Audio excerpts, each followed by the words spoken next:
So that's one of the things that I always wanted.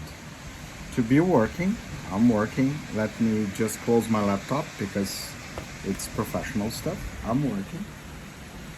Okay. Drinking my tea, and I have this view. It's just that. I don't need anything else. I don't need to go anywhere. I don't need to move. I don't need. Just sit and enjoy the beauty of existing, relaxing with this view. That's all. Sometimes people, they cannot be in peace. They need to be always doing something. Well, guess what? I do that for living because I need to.